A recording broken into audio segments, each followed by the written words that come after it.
రానున్న 2 రోజులు రాష్ట్రంలో వర్షాలు కురిసే అవకాశం ఉందన్నారు వాతావరణ శాఖ అధికారులు.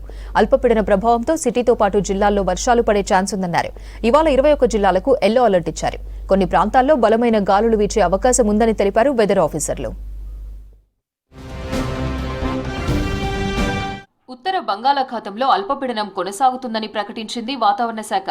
అల్పపీడనం ప్రభావంతో రాష్ట్రంలో మోస్తరు వర్షాలు కురిసే అవకాశం ఉందని తెలిపారు అధికారులు. రేపు కొన్ని జిల్లాలకు ఎల్లో అలర్ట్ జారీ చేశారు. హైదరాబాద్లో 2 రోజుల పాటు తేలికపాటి వర్షాలు కురిసే అవకాశం ఉందని అంచనా వేశారు. నిన్న 17, ఇవాళ 21 జిల్లాలకు అలర్ట్ జారీ చేశారు వాతావరణ శాఖ అధికారులు. నిన్న కరీంనగర్, పెద్దపల్లి, భూపాలపల్లి, ములుగు, ఖమ్మం, కొత్తగూడెం, వికారాబాద్, సంగారెడ్డి, మెదక్, కామారెడ్డితో పాటు ఉమ్మడి మహబూబ్ నగర్ జిల్లాలో ఈదురుగాలులతో కూడిన మోస్తరు వర్షాలు కురిసే అవకాశం ఉందని తెలిపారు. కొన్ని ప్రాంతాల్లో ఉపరితల గాలుల ప్రభావంతో వర్షాలు పడే ఛాన్స్ ఉందని చెప్పారు.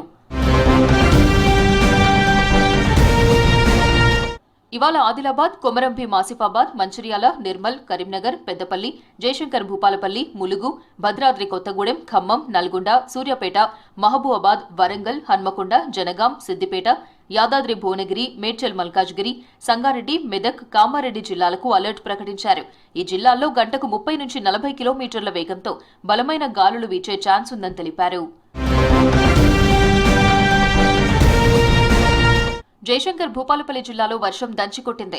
టేకుమట్ల మండలం గరిమిళ్లపల్లి దగ్గర మానేరువాగు పొంగి పొర్లుతుండటంతో భూపాలపల్లి, పెద్దపల్లి జిల్లాలకు రాకపోకలు నిలిచిపోయాయి. 2 జిల్లాలను కలుపుతూ వేసిన తాత్కాలిక మట్టి రోడ్ భారీ వరదకు కొట్టుకుపోయింది. భూపాలపల్లి మీదుగా పెద్దపల్లికి వెళ్లాలంటే 30 కిలోమీటర్ల ప్రయాణం. అయితే మట్టి రోడ్డు కొట్టుకుపోవడంతో 100 కిలోమీటర్లకు పైగా ప్రయాణం చేయాల్సి వస్తుందంటున్నారు పబ్లిక్. వెంటనే మానేరువాగుపై బ్రిడ్జి నిర్మాణాన్ని త్వరగా పూర్తి చేయాలని కోరుతున్నారు.